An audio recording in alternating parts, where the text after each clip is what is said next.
wassalatu wassalamu al-atamani al-akmalani ala sayyidina Muhammadin sayyidil anbiya wal mursalin wa ala alihi at-tayyibin at-tahirin wa sahabatihi al-mahdiyyin wa tabi'ihim wa ihtada bihadihim min yawmina hadha ila yaumiddin. Amma ba'du. Subhanaka la ilma lana illa ma 'allamtana innaka antal alimul hakim. Rabbi shrah li sadri wa yassir li amri wahlul 'uqdatam min lisani yafqahu qawli. Allahumma ihdina qulubana bihaqqi sayyidina Muhammad. Allahumma ihdina qulubana bihaqqi sayyidina Muhammad. Allahumma ihdina qulubana bihaqqi sayyidina Muhammad. Warzuqna rahman nabiyyin wa hifdzal mursalin wa ilhamal malaikatil muqarrabin waftah lana futuhal arifin. Allahumma ghnina bil ilmi wa zayyinna bil ilmi wa akrimna bit taqwa wa jammilna bil afiyah ya arhamar rahimin. Wa sallallahu alaihi wa alihi wa sahbihi ajma'in. Walhamdulillahi rabbil alamin. Rabbi a'udzu bika min hamazati syayatin wa a'udzu bika rabbi an yahdurun. Alhamdulillah, syukurlah ma'asyarul hadirin ma'asyarul muslimin rahimakumullah. Mari untuk kita membersihkan waktu kita melanjutkan sedikit ta'lim kita masih dalam kajian kitab Al-Muqaddimatul Hadramiyah karangan Al-Imam Al-Allama Al-Arif bin Abdullah bin Abdurrahman bin Abi Bakar Muhammad Al-Qahtani As-Sa'di Al-Wazhiji Al-Hadrami Al-Talimi, yang mana kitab ini disyarahkan oleh Al-Imam Al-Allama Sa'id bin Muhammad Ba'ali Bakhshi Al-Dawhani Al-Hadrami Asy-Syafi'i dalam kitabnya Al-Musamma Bushral Karim bi Syarh Masail Ta'lim. Nafa'ana Allah bihima bi ulumihima wa bikum fid darin amin. Masih dalam penghujung daripada pembahasan pasal fil haid yang menerangkan tentang hukum haid wanita yang haid. Kalau kemarin diceritakan minimal haidnya seseorang wanita itu 1 hari 1 malam, baik terjadinya putus-putus atau turun terus ya sampai sehari semalam. Paling lamanya masa haid wanita 15 hari 15 malam, dan umumnya 6 atau 7 hari. Dan masa permulaan wanita atau laki-laki dalam keadaan mau masuki usia balik itu 9 tahun yang paling tertepatnya. Dan masa paling sedikitnya di antara 2 masa haid adalah 15 hari. Masa paling sedikit minimum masa wanita itu suci dari setelah haid pertama sampai haid kedua 15 hari ya 15 malam. Dan apa yang haram buat wanita haid kemarin sudah diterangkan. Apa saja yang haram buat orang lagi junub, kan termasuk memegang Quran, sholat, kan nggak boleh. Nah, kalau orang laki-laki masih junub puasa boleh, kalau perempuan nggak boleh puasa. Dan melewati yang namanya masjid, memasuki masjid, area masjid yang disucikan, dikhawatirkan kalau dia tercemar daripada darah haidnya.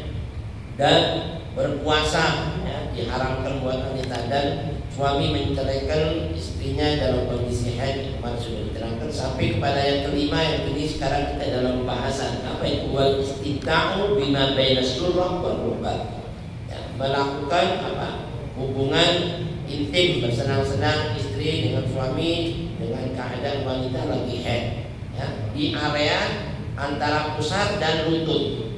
Nah ini haram ya. Jadi terangkan di sini. Dan apa saja yang wajib dilakukan seorang wanita lagi haid, ya ini wajib yang mengqadha puasanya tapi tidak wajib mengqadha sholatnya. Nah, sedikit sampai kepada kalimat yang ke-6 ya. Ke-6 yang ke-6 istimta' bima baina surrah wal rukbah. Nah ini menikmati apa-apa yang ada di antara pusar dan lutut. Jadi kalau ada suami istri lagi haid ini berhubungan intim atau bersenang-senang dengan istrinya yang sedang haid di area antara pusar ke bawah, lutut ke atas. Nah ini diharamkan ya. Baik biwaqin mutlaqin au bighairihi bila hailin ya, dengan hubungan intim secara mutlak, artinya dengan berjima haram ya bagi haid, atau selain daripada jima, dia enggak sampai jima tapi berhubungan intim antara pusar dan lutut bila hailin tanpa yang namanya penghalang, tanpa adanya kain yang menghalanginya antara pusar dan itu haram ya. Ini di sini dinyatakan oleh Al-Imam mengarang di kitab yakni Abdullah bin Abdurrahman bin Abi Bakar Al-Qahtani. Ini pengarang kitab Al-Muqaddimatul Hadramiyah. Tapi kalau berhubungan cuma sekedar di batas area selain daripada lutut dan pusat itu nggak apa-apa. Ya kan, artinya tidak sampai pada hubungan jima, ya, nggak sampai melakukan hubungan jima kalau lagi haid. Ya. Tapi kalau sampai jima maka diharamkan, atau tidak jima tapi ke area-area yang namanya antara pusat dengan lutut. Nah itu tanpa penghalang, tanpa kain, tanpa apa, wanita langsung sentuh. Ini dalam kondisi seperti ini Imam Al-Qahtani mengatakan haram, ya kan, bila hail tanpa adanya hail penghalang, ya, tanpa adanya pemisah antara kulit ke kulit. Tapi kalau ada yang halangi kulit dengan kain, dengan apa itu pasti nggak apa-apa area situ. Artinya nggak sampai kepada fokus jima, ya, ilan nikah. Makanya dalam hadis Nabi ilan nikah, nikah itu maknanya jima. Ya, sampai nikah itu nggak boleh, artinya jima. Jima. Mana dalilnya? Ya kan? Dalilnya adalah apa yang Allah firmankan dalam Al-Quran Karim surat Al-Baqarah ayat 222. Allah berfirman, "Fa'tazilun nikah, fa'tazilun nisa'a fil mahid." Fa'tazilun nisa'a fil mahid. Apa artinya? Maka hendaklah kamu semua menjauhi diri dari wanita di waktu haid. Nggak boleh mendekat. Maknanya menjauhkan diri di sini ini apa? Jangan bersetubuh di waktu haid. Disuruh menjauhi wanita lagi haid, nggak boleh bersetubuh, ya kan?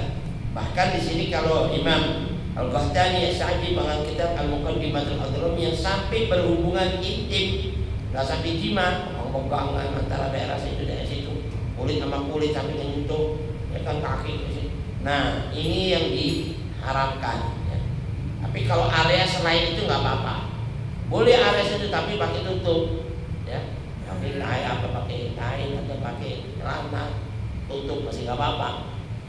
Artinya dikhawatiri jangan sampai apa jima di waktu haid.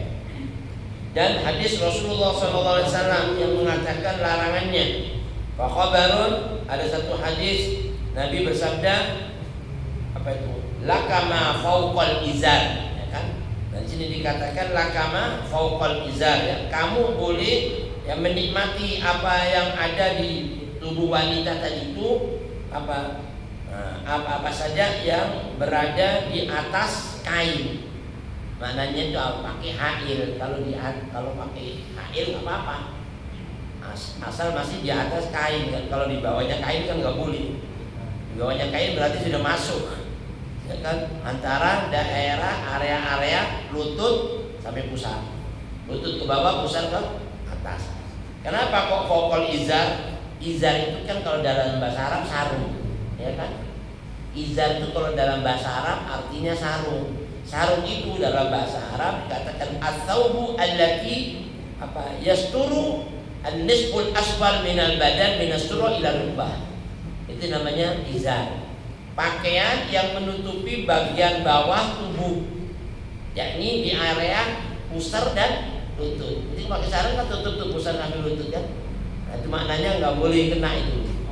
Maksudnya pakai sarung itu ke situ, menutupi antara pusar ke lutut. Biasanya au ma haulahu atau daerah sekitarnya, dari pusar sampai ke atas masih ketutup nih sarung. Nah, lutut ke bawah masih ketutup kan. Tapi antara lutut ke atas sama pusat ke bawah pasti pakai sarung ketutup. Karena itu auratnya laki-laki, ya kan? Auratnya laki-laki kan antara pusat ke bawah, lutut ke atas. Makanya di sini laki-laki nggak boleh dekati perempuan. Itu kan auratnya, kalau kena ke sana juga ya jadi jima. Dikhawatiri tanpa hail. Tanpa hail itu tanpa penghalang. Jadi kalau bisa jauhi fa'tazilun nisa fil mahid. Jauhilah ya oleh kalian semuanya wanita yang dalam kondisi haid. Fil mahid itu dalam kondisi haid. Tapi di sini dikatakan boleh ya. Dalam tafsir ini hadis katanya ulama lakama fauqal izar, riwayat Imam Abu Dawud dari hadisnya Abdullah bin Sa'id dan disahihkan oleh Imam Abdiyah di dalam kitabnya Al-Mukhtarah juz 9 halaman 412 diterangi di bawah sini. Kan? Nah, apa yang dimaksud di sini nih maknanya ijabatan Ada hadis Nabi ini ngomong lah kama fauqal izar, waktu ada laki-laki datang sama Nabi nanya, ya Rasulullah, amma yahillu lirrajuli minas cinta. Nabi, ya kan, apa yang dihalalkan buat laki-laki untuk bersenang-senang dengan istrinya di zaujatihi wa hiya haid, dalam kondisi haid. Maka Nabi bilang tadi itu, laka ma fauqal izar. Boleh kamu silahkan mau pergauli seluruh tubuhnya nggak apa-apa, tapi masih di batas apa? Di atas kain, yang di bawah kain, artinya ketutup. Boleh, arti kan apa? Nggak kena sampai hubungan jima. Ya. Ini maknanya ada ibahah, diperbolehkannya. Makna al-ijmali, arti makna secara umumnya kayak gitu. Apa yang dimaksud ibahatul istinta? Diperbolehkan kita bernikmati ya, tubuhnya wanita istri kita itu bima ada mau jima, selagi bukan sampai pada kondisi jima, nggak sampai pada posisi jima. Tapi ulama menjaga ihtiyat, disuruh pakai pakaian, ya kan? Kalau lagi haid itu jangan sampai kulit sama kulit, itu dia khawatirin nanti sampai tembus jima, itu dia khawatirinya ke situ. Makanya izar, kalau izar itu tadi kan, izar itu kan menutupi tubuhnya laki-laki pusar sampai ke apa lututnya. Berarti kalau dia ditutup, mau kena ke dia kan nggak bakal kena, ya kan? Kita yang ditutup atau dia yang ditutup, gitu. Nah, kita yang ditutup atau dia yang ditutup. Jadi akhirnya nggak sampai terjadi hubungan jima. Nah ini ada anjuran dari Nabi besar Muhammad SAW buat wanita yang lagi haid harus kita khawatiri. Tapi ada ta'afuf. Apa? Orang laki-laki yang afif itu menjaga dirinya dari kesuciannya. Apa yang paling bagus? Ya kan? Andalika afdal, yang paling afdal dia at-ta'fif. Isti'ad itu menjauhi mubasyarat ma gharuba min maudhi'il ada wahtiyaqan. Jadi seorang laki-laki selayaknya menghindari. Ya, kalau bisa sudah lagi haid jangan deket aja. Ya, kalau bisa jangan sampai hubungan, menghindari ya, kontaknya langsung kayak tadi itu. Dengan apa-apa yang dekat ya, dengan sumber tadi itu. Bahwa sebagai ihtiyatan atas agamanya, atas jaga dirinya jangan sampai melanggar apa yang Allah firmankan. Nah, ini dari dua macam tadi mana yang lebih afdal? Ya kan? Boleh nggak melakukan jima, boleh melakukan tapi pada batas apa bisa jaga itu antara pusat dan. Tapi yang lebih afdal ambil hadis tadi yang pertama itu. Hadis yang pertama Nabi kan bilang tadi itu apa? Kata Rasulullah, kalau bisa lakama fauqal izar, hati-hati atasmu jangan sampai kamu melakukan itu tadi itu hubungan secara langsung tanpa aling-aling.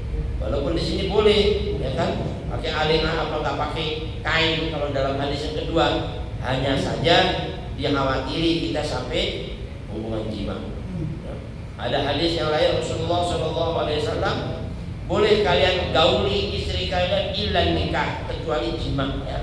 Wasna'u kulla syai'in illa nikah, lakukan segala macam yang kau mau para istrimu yang baik-baik kecuali nikah. Nikah maknanya jima. Bisa jaga diri kayak gitu masih bisa. Itu posisi kedua. Ada dua, boleh nggak pakai aling-aling tapi asal nggak sampai jima, maknanya gitu. Tapi kalau nggak bisa mending hati-hati deh, jangan sampai. Nah, ini dikhawatiri ya. Lima fihi minat ihtiyat. Maka khabar yang pertama waktu didahulukan untuk dijaga dari agamanya ihtiyat. Wa yajibu 'alaiha ay haid. Ada yang buat orang yang haid yang wajib, apa itu? Qadha shaum. Dia harus ganti puasa yang ditinggalkannya waktu lagi haid. Berapa hari Ramadan dia enggak puasa lagi haid? 5 hari. Nanti habisnya Ramadan dia sudah suci, dia bayar dengan puasa qadha 5 hari. Ya kan? Bi amrin jadi karena perintah yang baru. Perintahkan kenapa? Li anna man aha minasawmi azimah. Karena larangan berpuasa orang lagi haid itu kewajiban yang apa mutlak. Kewajiban itu yang mutlak, azimah yang wajib, nggak boleh dilanggar. Jangan orang lagi haid puasa, dilarang. Kalau Imam Romli mengatakan apa mengkodok sholat, ya. Orang lagi haid itu makruh masih, bukannya sunnah, malah makruh. Padahal itu Allah sudah berikan keringanan buat wanita yang lagi haid tadi itu nggak sholat, nggak usah dikodok. Ya, tapi kalau Imam Ibn Hajar bilang haram mengkodok orang yang lagi haid puasanya, bahkan nggak sah kodoknya oleh Imam Ibn Hajar. Ya kan? Makanya kalau bisa ya sudah dikasih keringanan, ambil aja keringanannya, yang lebih bagus. Nah ini di sini dikatakan wajib dia membayar kodok puasanya, tapi tidak duna sholat, tidak wajib wajib dia membayar puasa, tapi tidak wajib membayar kodok sholatnya. Sholatnya berapa hari yang ditinggalkan nggak usah dibayar waktu haid tadi. Nah ini di sini katakan di anna man aha minas shaumi azima, karena larangan orang berpuasa dalam kondisi haid tadi itu kewajiban yang sudah mutlak. Wal man'u wal wujubu la yajtami'an, larangan dan kewajiban ada yang dilarang, ada yang wajib. Yang wajib harus dibayar kodok puasanya, yang dilarang membayar kodok sholatnya. Ya. Ada yang wajib, ada yang dilarang. Nah biasanya yang diwajib sama yang dilarang ini tidak bisa digabungkan, tidak bisa dihimpun jadi satu, nggak boleh. Ya mentang-mentang sudah dilarang malah membayar, nggak usah. La yajtami'an. Makanya di sini ada beberapa pendapat. Kalau Imam Romli bakal dimakruhkan ya, yang sudah diwajibkan untuk dia tinggalkan malah dibayar, yang diwajibkan untuk dibayar malah ditinggalkan, nggak boleh. Ya kan? Allah kasih keringanan, udah kamu nggak wajib yang namanya sholat, nggak usah sholat, udah. Bahkan kalau dia sholat haram, ya kan, nggak sah sholatnya, apalagi haid haram. Bahkan kodok aja nggak boleh. Udah deh kalau bisa nggak usah. Wa yahrum wala yasihu inda Ibn Hajar. Nah di sini dikatakan kenapa kalau sholat itu nggak boleh dikodok, itu ijma'an fihima, ya kan? Baik dalam kondisi yang dilarang tadi itu yang namanya sholatnya dan diwajibkan mengkodok puasanya, ini katanya ijma' ulama. Ya, dari dua-duanya ini sudah sepakat semua ulama. Karena ada satu hadis yang diriwayatkan dari Sayyidatina Aisyah istri Nabi kita Muhammad SAW. Kata Sayyidatina Aisyah, dia bilang, "Kunna nu'maru bi qada'is shaum wa la nu'maru bi qada'is shalah." Kita ini para wanita sama Nabi diperintahkan untuk mengqadha puasa, tapi tidak diperintahkan untuk mengqadha salat. Ini hadisnya Sayyidatina Aisyah istri Nabi besar Muhammad SAW, riwayat Imam Muslim. Kenapa kok enggak diwajibkan mengqadha salat? Lil masyaqqati fi qadaiha, karena sulit sekali membayar qadha salat itu. Kenapa? Li'annaha taqtul, karena jumlahnya banyak. Kalau seandainya dia haid 15 hari, coba 15 hari berapa sholat tuh? Satu hari 5 waktu. Nah, kalau 15 berapa? 50 lebih, ya kan? Nah, berat dia mengqadha. Setiap haid membayar segitu. Nah, makanya tidak wajib. Allah tahu. Apalagi orang lagi haid itu kondisinya lemes, darahnya kuat terus, sudah nggak usah sholat, Allah kasih keringanan, ya kan? Nah ini riwayat, ya kan? Bal yukrahu qada'uha inda Imam Muhammad Romli, bakal dimakruhkan qada'nya orang wanita kalau mau membayar tadi yang namanya sholatnya. Tapi bahkan Imam Ibn Hajar mengatakan haram, ya kan? Dan tidak sah mengqadha yang namanya dari sholatnya. Wallahu a'lam bishawab. Jadi sampai di sini kita selesai. Insyaallah pada waktu yang mendatang kita masuk kepada bab atau pasal berikutnya yang ke-27 tentang mustahadah, ya, darah istihadah. Wanita yang terus-menerus mengeluarkan darah istihadah itu darah penyakit, bukan darah haid ya. Darah penyakit. Insyaallah diterangkan di waktu yang akan datang. Mudah-mudahan sedikit bermanfaat, kita bisa ambil ilmu hikmah dan kita bisa terapkan buat istri-istri atau wanita-wanita adik kita, kakak kita yang belum tahu tentang hukum haid.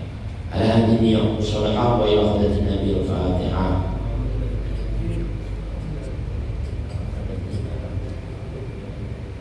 Ala Rasulullah sallallahu alaihi wasallam wa bima kuntu wa ana nabiyuna min qabli. La ilaha illallah.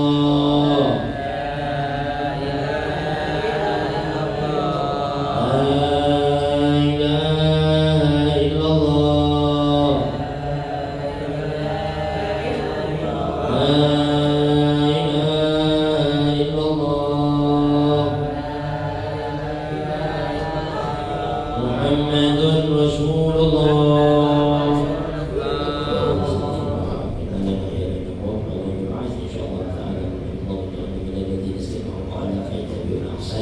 ربنا آتنا في الدنيا حسنة وفي الآخرة حسنة وقنا عذاب النار. صلى الله عليه وسلم محمد وعلى آله وصحبه وسلم والحمد لله رب العالمين.